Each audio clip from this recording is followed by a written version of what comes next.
Hola, ¿cómo están? Soy Marina Nil, soy novelista y este es mi espacio para hablar de mi trabajo. Julio es un mes muy especial, como ya les dije anteriormente, porque es el mes aniversario de mi primera novela que hoy todos conocemos como Llamaradas de Recuerdos. Y este año es particularmente especial porque cumple ni más ni menos que 35 años de su invención que fue en julio, el 6 de julio de 1985, era sábado, y como conté en un par de oportunidades, mi papá me había llevado a visitar a una amiga mía de la infancia, Paula Sorrentino, que tenía su grupito de amigas en el barrio. Entonces íbamos por las veredas, paseábamos por el barrio, íbamos a casa de una, a casa de la otra, y al momento del atardecer nos juntamos en una vereda, no recuerdo en la casa delante de la casa de quién fue, con la idea de contarnos cuentos de terror, de misterio y terror, que era algo que nos encantaba en ese momento y creo que nos sigue encantando hasta la actualidad, para asustarnos. Bueno, cada una contó el suyo, por supuesto, y yo, súper inspirada por lo que venía escuchando de las demás, inventé El sueño de la casa en la India, que fue como se tituló originalmente. Lo que yo no sabía, y me di cuenta con el paso de los años, a medida que incrementé mis lecturas, fue que mis amigas en realidad no estaban inventando nada, sino que estaban contando historias que habían leído o que les habían leído o películas que habían visto. Bueno, yo me tomé muy en serio eso de inventar cuentos de terror y creé El sueño de la casa en la India, que al margen de unos detalles muy siniestros que yo quería que fueran detalles siniestros, en realidad básicamente era la historia de una niña que recordaba su vida anterior.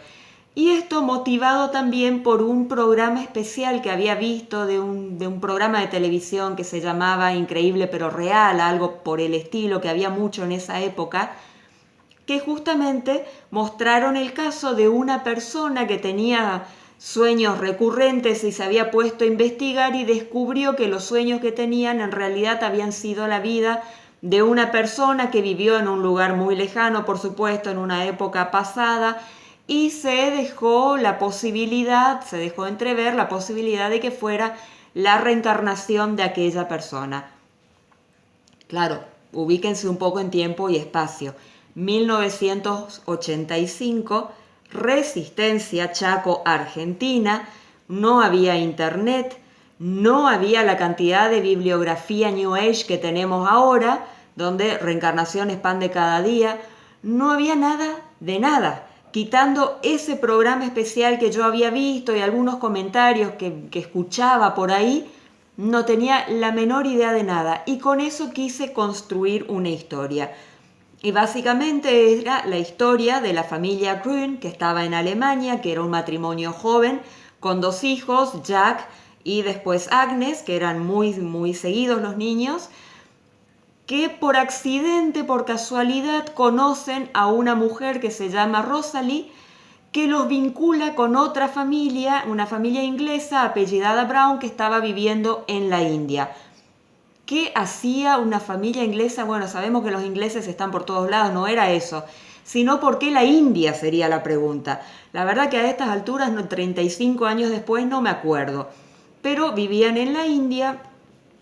Y bueno, Agnes tiene muchos sueños, entonces los padres se ponen a ver qué le pasa a su hija, y bueno, y descubren que los sueños la llevan a esa familia Brown que está en la India, y bueno, se contactan, se conocen, resulta que la hija más grande del matrimonio había muerto en un incendio, un accidente terrible, estaba el matrimonio que quedó con el hijo más pequeño, que era Dani, la hija más grande era Nancy. Comento esto a modo anecdótico porque en la versión final de Llamaradas de Recuerdos prácticamente todos los nombres cambiaron por completo.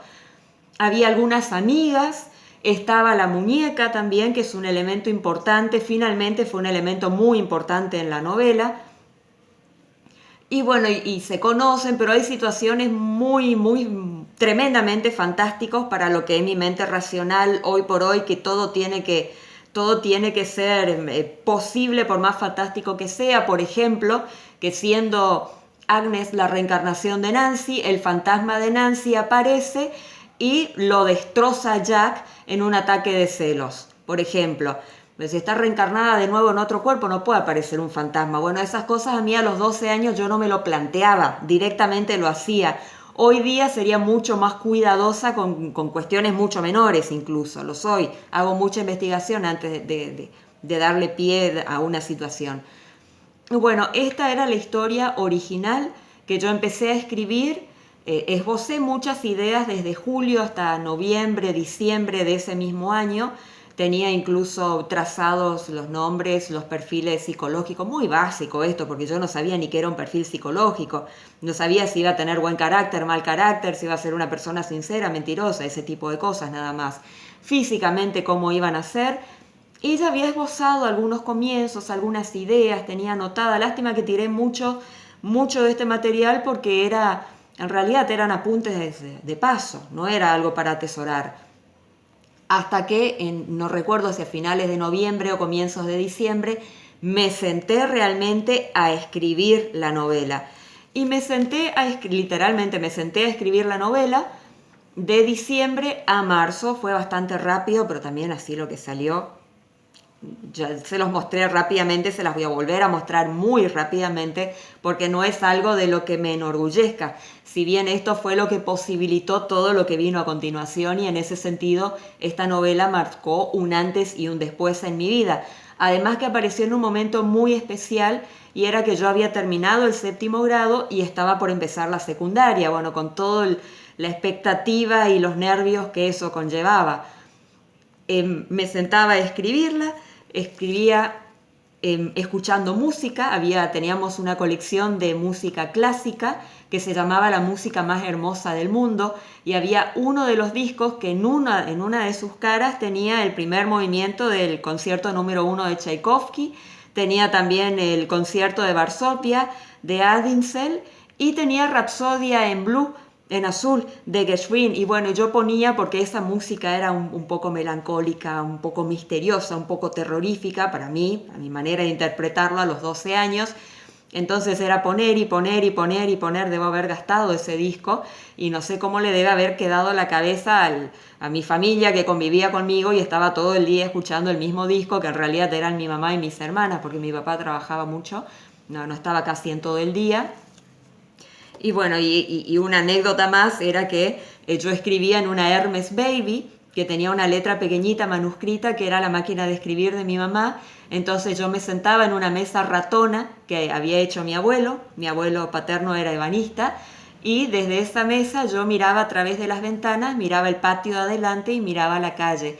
Eso era por si a mi papá se le ocurría aparecer antes de sus horarios habituales, porque me tenía terminantemente prohibido usar esa máquina de escribir. Claro, yo debo de haber sido Pepito Rompe Todo. Entonces protegían las pocas cosas que tenían de esa criatura destrozona, como son todas las criaturas, ¿no? Pero en este caso yo no destrocé la máquina de escribir, no con esta novela al menos. Después sí, pobre máquina, no dio abasto con las que vinieron a continuación. Pero también había otra cosa, y era que seguramente mi papá tenía mucho miedo de que a mí me gustara tanto escribir que después no quisiera estudiar, que efectivamente fue algo que pasó, pero bueno, esto lo dejamos para otro video.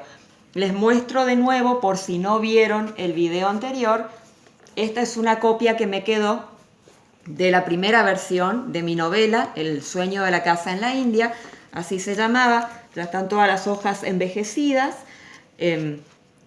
La voy a pasar muy rápidamente, como les dije recién, porque no es algo de lo que me enorgullezca particularmente, porque ya había escrito algunos cuentos antes y había escrito algunos intentos de poesía, pero tengan en cuenta que tenía 12 años y estaba escribiendo una historia para adultos y yo no era adulta.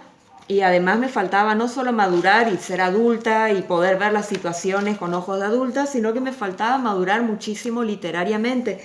Esto a esa distancia no se ve, pero parece más una obra de teatro que una novela, porque era todo diálogo, diálogo, diálogo, y diálogo muy tonto la mayor parte del tiempo, y a veces alguna que otra escena rescatable. Pero esto fue, como dije recién, lo que posibilitó que la novela con el tiempo Y a medida que yo seguía escribiendo, porque seguí escribiendo otras novelas y seguí avanzando y seguí leyendo, que es lo importante cuando uno es escritor, más que lo que escribe o a la par de lo que escribe, también es muy importante lo que lee y también es muy importante la participación de los correctores y de la gente que sabe más que uno, que la aporta a uno, que lo enriquece, que lo aconseja. Eso es fundamental y yo tuve muchísima suerte con eso y ya voy a hablar de esto en otro video.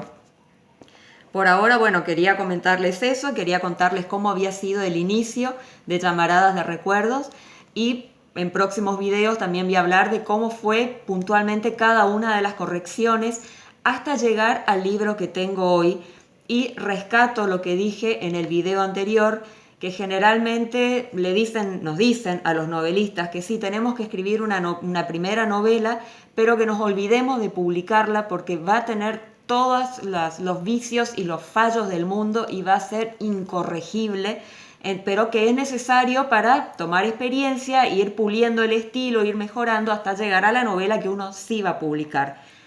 Y bueno, en mi caso, mi primera novela sí se publicó. Pero miren el tiempo que transcurrió desde que la escribí en 1985-86 hasta que se publicó en papel, que yo la presenté en 2005. La terminé de escribir en el 2002 y en el 2003 entró a la imprenta de la UNE. Bueno, ya voy a contar eso oportunamente cuando hable de esa corrección. Pero pasaron 20 años. Pasaron 20 años y pasaron un montón de otras novelas y un montón de historias que escribí y muchísima lectura y muchos correctores también, 2 principalmente de los que voy a hablar en un video futuro. Bueno, por ahora me despido, quería compartir en profundidad mi experiencia con mi primera novela, aprovechando este año de su 35º aniversario. Pronto voy a volver con otro video hablando, como dije recién, de cada una de las correcciones y hablando de otras cuestiones también interesantes, cómo fue madurando el argumento, hablando de mis correctores que se merecen un video aparte. Por ahora me despido, que sigan muy bien y será hasta muy pronto. Chau, chau.